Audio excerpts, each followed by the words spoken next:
everybody, it's Lon.TV, and I figured I would do a little update on my new Tricaster, which just came in about a week ago, and some of you saw the live stream where I was kind of bumbling around with it. Well, I've actually figured out a lot of it, so I figured I would step through some of the things that I'm doing with it and kind of talk about why I upgraded from Blackmagic's ATEM to this. So this is the front of it, and on the back it's just kind of like a standard PC interface for keyboards and USBs and that sort of thing. It is a regular PC. It's got an NVIDIA graphics chipset, an i7 processor, and it's basically a little micro ATX case. I think that's the right size, maybe a mini ATX that you could pretty much fit in a backpack. So you can see my hand against it here. It's not very large at all. I am having some glitches with it, so you might see this while I'm doing one of these longer form videos that sometimes the HDMI just kind of freezes up and it loses audio briefly and then it returns. And I'm working through tech support right now to try to figure out the cause of that. I've been swapping cameras out, trying different cables to see what's going on. HDMI is really not a professional grade kind of connection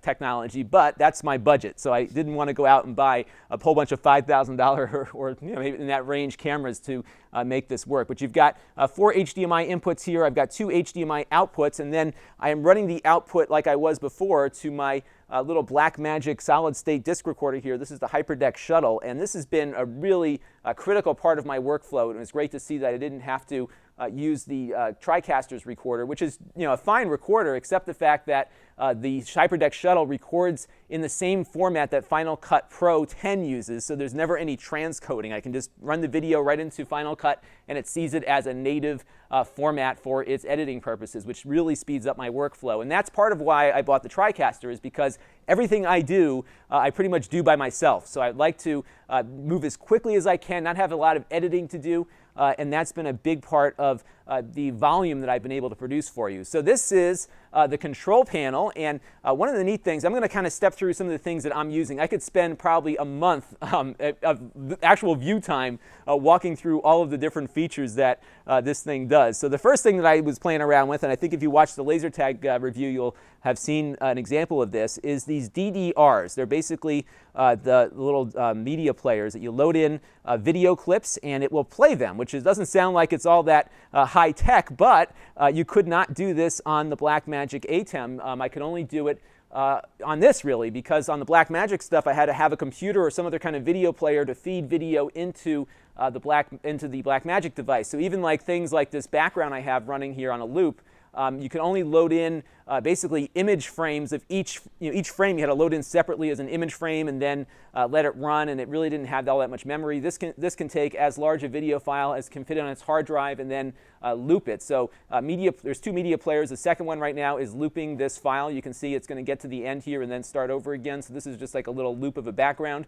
And then on the other one, I've set it up to play single and to play autoplay. Now I've got 2 examples in here. I've got one from the video we shot the other day, and I also have one. I'm going to turn the volume down on this one. I also have one of a green screen example, so we're going to look at how to basically use the green screen capabilities of this in a minute. Now what will happen is when I go over to DDR1 and take it, it's going to automatically start playing the video, and then when it finishes, it's going to cut back to me at the desk. So here it is, it's at the end, and now I'm back. I didn't have to do anything other than initiate the first take. And if we go back now to my control panel, you'll see it's queued up the second clip automatically because it's on that autoplay function, which has been wonderful for me because, again, I don't edit anything, or at least I try not to edit all that much, so the ability to just hit a key right while I'm recording and be able to talk naturally over something as opposed to saying, oh, and here is this video of this thing that I'm going to be talking about, and then edit that in later. It doesn't feel as natural. So if you saw my laser tag video, that was something that I did there. So really cool stuff there.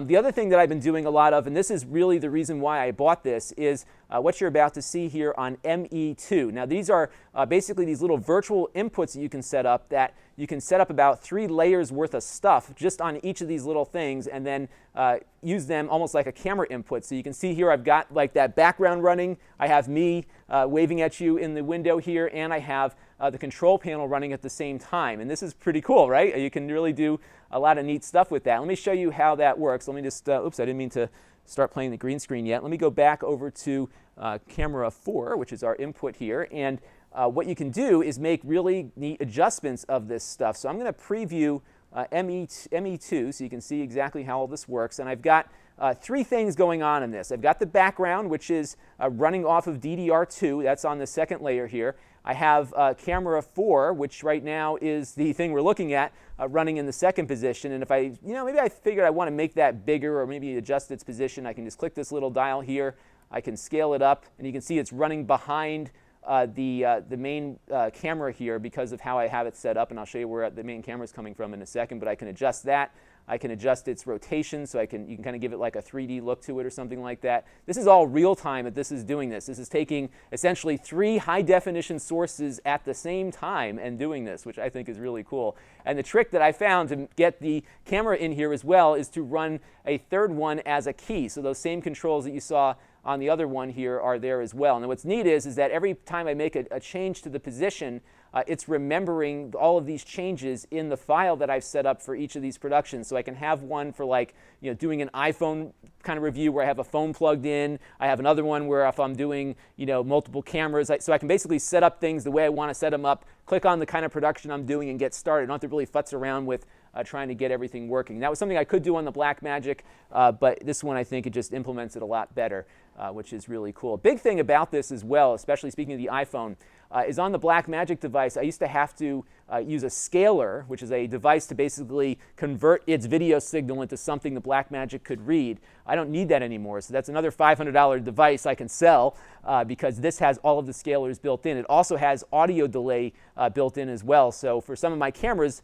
the audio is delayed between the video screen and what's coming in separately from my microphone. I can actually sync them up right inside the unit, which is something you could not do on the other ones. So now we're going to do something cool, though. We're going to do a little green screen action. I'm going to show you the virtual sets. So you see up here, we have the DDR2. What's cool about the Tricaster is that every input, whether it's a camera or a virtual device, is set up the same way. So it treats them all like, basically all like cameras. And what I can do here, let me pop her up in the preview window real quick here. So let me go out of there. Let's pull up DDR1. I think that she's on 1. Yep. I'm going to go over here to Live Mat, and I'm going to turn that on, and then I'm going to select the green screen. And look at that. Now, this is their sample file, so it's kind of, it's already kind of, this is like the ideal scenario. But I found when I'm doing my own stuff that it actually works pretty well there, too. So that was a pretty encouraging thing that I could actually get clean keys. And if you watch my weekly wrap-up videos, I'm using this now for that. So what I'm going to do now is, you see up here, these are the mixers. So we have Emmy 2, which is the one we were just playing with. I'm going to go now to Emmy 1, and we're going to experiment a little bit with the virtual set technology. So immediately what I could do, if you just want to see how clean the key is here, we can cut over to my Emmy 2, and let me go back to the preview window here so I can show you what I'm going to do here. What I can do is actually put her in where my camera position was. So I'm going to go over here. I'm just going to select Media Players DDR1, and then what I'm going to do is, I'm on Emmy 2. Let me go back to Emmy 2 here. I'll select DDR1, and you'll see that she is now cleanly cut out of the background and in that production, and I can just, again, scale the image up a little bit to get that working. So we can go over here and just scale it up. And looks like there's some opacity there. I've got to play around with this a little bit. I think I have to adjust her key a little bit to this because I think some of the color is not there. So we can go back over to Live Mat and change the tolerances a little bit to get it better situated. So you have to kind of tweak these keys a little bit, but I found that for a live situation, this is actually a lot better than I've used on other devices. So really, it's really, really cool how great this works. It takes a little bit, maybe 5 or 10 minutes of adjusting just to get the key right. I have found that when I get it set and I save it, when I come back, it usually works the same way. But when we can turn autoplay off here and let her interact there. So you can see how easy it is to just kind of make these changes. Now what's really cool is if I go over to Emmy 1, we're going to start playing with some virtual sets. So I'm going to go into the virtual set screen here. What you do is you go over to Effect, and then you click over here. And I'm going to, before I do this, preview Emmy 1 so you can see exactly what's going to happen. And I'm going to go over to the sets selection here. We're going to pick this one here. Hit OK, and it will. Right now, it's putting my my control panel in there, so we're just going to change that to DDR1, and now we have her in the set. So I'm going to just loop her video, and let me turn off her audio here also.